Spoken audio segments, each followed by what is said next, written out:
melihat bahwa itu sudah penuh dengan sesak dengan orang-orang. Tetapi orang-orang yang datang bukannya murid biasa dari istana surgawi mereka. Setelah semua murid adalah murid elit yang lebih memasuki rumah.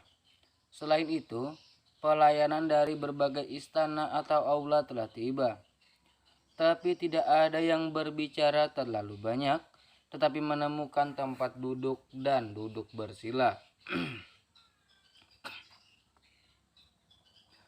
Mereka yang berstatus tinggi secara alami akan duduk di depan, dan mereka yang berstatus rendah secara alami sadar akan duduk di belakang. Damar muncul dengan wajah pucat menarik perhatian banyak orang. Beberapa murid juga ingin maju untuk menyambut Damar, tetapi mereka segera diseret kembali oleh yang lain dan tidak diizinkan untuk mendekati Damar. Damar secara alami melihat adegan ini. Sejak pertempuran sengit dengan Ziswentian, reputasi Damar di antara para murid kuil Changseng telah meroket. Semua orang memanggilnya kakak senior yang sangat bergengsi. Namun di mata orang-orang tingkat tinggi ini, langkah Damar tidak diragukan lagi merupakan tamparan yang sangat keras di hadapan tiga tetua dan yang lainnya. Orang ini bukan murid bernama atau murid formal.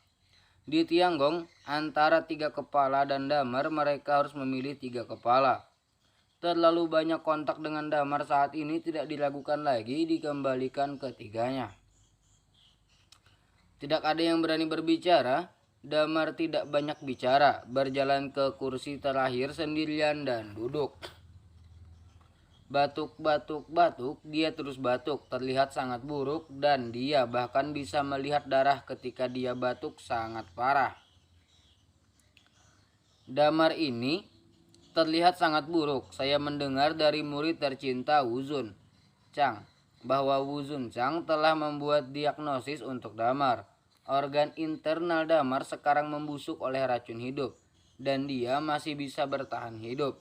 Hanya menggantung dalam satu napas, orang ini akan mati kapan saja. Benarkah? Kondisinya sangat buruk. Ketika dia bertarung dengan orang-orang Ziswentian sebelumnya, dia tiba-tiba tidak bisa melakukannya. Itu karena sesuatu terjadi untuk bertarung dengan orang-orang Ziswentian. Bagaimana kamu mengatakan itu?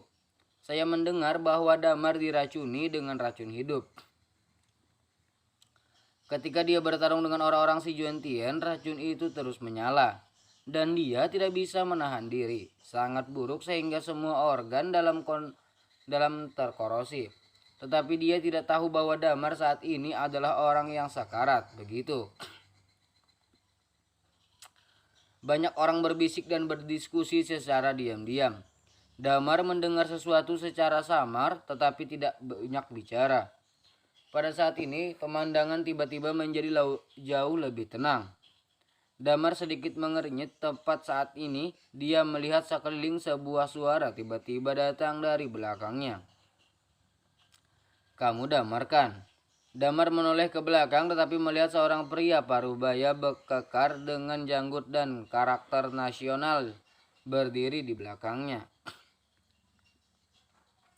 Pria itu tinggi hampir 2 meter dengan anggota badan bengkak dan napas yang kuat. Berdiri di depannya akan ada rasa penindasan yang sangat kuat sehingga sulit untuk bernapas. Bahkan orang ingin maju untuk menyapa, tetapi pria itu mengabaikannya dan hanya menatap Damar dengan ekspresi yang sangat serius. Saya, siapa kamu? Damar terbatuk dan bertanya dengan aneh. Tidak peduli siapa aku, angkat tanganmu, kata pria itu. Hah? Damar bingung, ragu-ragu tetapi mengangkat tangannya. Dia itu meraih pergelangan tangannya dan menarik Damar dari tanah. Ya, Damar mengerutkan kening dan berdiri tiba-tiba. Berpikir bahwa orang ini akan melakukan sesuatu, namun tangan lain pria itu langsung mengulurkan 5 jari dan menekan nadi Damar. Secara mengesankan, dia memanggil denyut nadi Damar. Pria itu menutup matanya seolah-olah dia merasakan sesuatu. Setelah beberapa saat dia melepaskan tangannya dan menatap Damar dengan heran. "Apakah kamu dewa bela diri?" tanya pria itu. "Senior merasakannya. Jika Anda tidak memiliki tubuh dewa bela diri dalam kondisi Anda saat ini, Anda pasti sudah lama mati. Katakan padaku bagaimana Anda mengolah tubuh dewa bela diri." Pria itu bertanya lagi. Damar menggelengkan kepalanya. "Itu hanya bisa dikatakan beruntung, tapi apa gunanya mengatakan ini sekarang? Damar hanya ingin menyembuhkan tubuhnya dari racun hidup dengan cepat. Racun hidup tidak mudah disembuhkan, terutama racun hidup di tubuhmu. Itu harus membayar harga yang sangat mahal. Saya pikir harga besar dihabiskan untuk Anda benar-benar sepadan. Pemuda seperti itu dapat mengolah seni bela diri, tubuh di bela diri. Diberikan waktu, saya pikir prestasi Anda pasti akan lebih tinggi dari saya." Pria itu berkata dengan sungguh-sungguh. Mendengar suara itu, Damar menjadi lebih penasaran. "Senior, siapa kamu?" "Ada sesuatu tanpa bola mata. Ini adalah tetua kedua dari kuil Changseng saya." Orang di sebelahnya mendengus dan berkata, "Apakah Anda penatua kedua?" Damar sangat terkejut. Kedua tetua memandang Damar dari atas ke bawah dan berkata dengan acuh tak acuh, "Damar, buka bajumu." "Ini dua tetua, apa yang kamu lakukan?" "Lakukan saja." Kedua tetua itu mendengus. Mata Damar bingung dan ekspresinya sangat waspada. Tapi akhirnya berhasil. Namun mereka terlihat bahwa kedua tetua mengeluarkan jarum perak dan menggunakan teknik yang sangat terampil untuk menusuk lebih dari selusin jarum di tubuh Damar. Dalam sekejap, Damar merasakan arus hangat mengalir dari jarum perak ini, dan seluruh orang menjadi jauh lebih energik, dan kondisi fisiknya membalik dalam garis lurus. Sungguh jarum ajaib. Damar membuka matanya dan tidak bisa menahan napas. Erzon Zhang dengan cepat menutup jarum, tetapi wajahnya muram dan dia berkata dengan suara serak, "Kamu harus beristirahat di sini." Setelah berbicara, dia membawa orang itu pergi. Damar menjadi semakin bingung. "Apa yang kalian berdua lakukan?" Pada saat ini pemandangan itu sunyi. Dia mendengar seseorang berteriak keras, "Senior hebat ada di sini." Begitu suara itu jatuh, banyak orang segera berdiri untuk memberi hormat. "Selamat kepada senior hebat." Suara itu seperti gelombang menyebar ke mana-mana. Damar juga tiba-tiba terangkat dan melihat ke arah gerbang istana Wuyu. Tapi dia melihat seorang pria paruh baya dengan anting-anting dan kepang panjang berjalan keluar dari gerbang istana perlahan. Meskipun pria itu sudah tua, dia terlihat sangat tampan dan memiliki kecantikan dewasa yang tak tertandingi. Dengan tangan di belakang punggungnya, dia melihat pembangkit tenaga listrik istana abadi yang tak terhitung jumlahnya di luar, dan Schweiner berkata, "Duduklah." "Terima kasih kehormatan." Semua orang mengambil tempat duduk mereka. Tuan besar menginjak panggung dan seperti ingin berbicara, tetapi matanya secara tidak sengaja terlempar ke sisi Damar. Damar dan Grade Senior bertemu pandang. Tetapi hanya dalam waktu singkat, Grade Senior mengalihkan pandangannya ke yang lain dan kemudian memulai pidatonya. Tentu saja, ini hanya beberapa kata yang sangat sopan dan Damar tidak tertarik. Setelah ucapan sopan tetua agung selesai, konferensi pertahanan medis dimulai. Damar mengira ini adalah konferensi yang aneh, tetapi dia tidak pernah menyangka itu hanya debat biasa. Namun Damar mendengarkan dengan senang hati.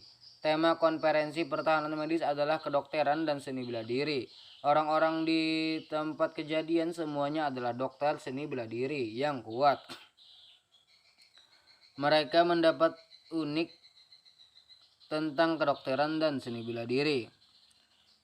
Yang disebut seni bela diri medis adalah untuk menyembuhkan kulit, daging, dan tulang dan membangun seni bela diri dengan kulit, daging, dan tulang. Penyembuhan dapat menyembuhkan tubuh orang, tetapi tidak hati mereka.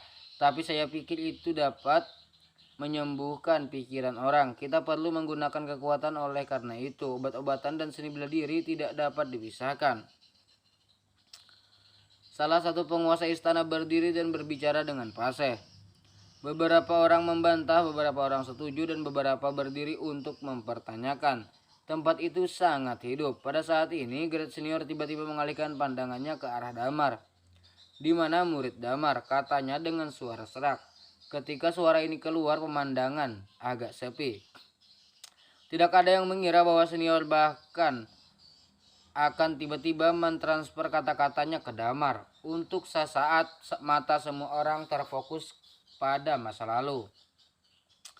Damar tampak tenang, batuk 2 kali dan berdiri tegak. Murid ada di sini. Ya, Penatua Agung memandangnya dan berkata dengan tenang. Saya tahu Anda sakit dan Anda seharusnya beristirahat. Tetapi Anda baru saja memberikan kontribusi ke istana surgawi saya. Itu sebabnya saya secara khusus meminta Anda untuk datang dan berpartisipasi sekali ini. Perawatan medis dalam setahun konferensi debat. Konferensi debat medis ini sangat membantu anak-anak istana ini. Kata-kata di konferensi adalah inti dari para tetua awalnya. Murid biasa tidak diizinkan untuk berpartisipasi dalam konferensi itu. Dia, terima kasih Grade Senior, kata Damar tanpa tergesa-gesa.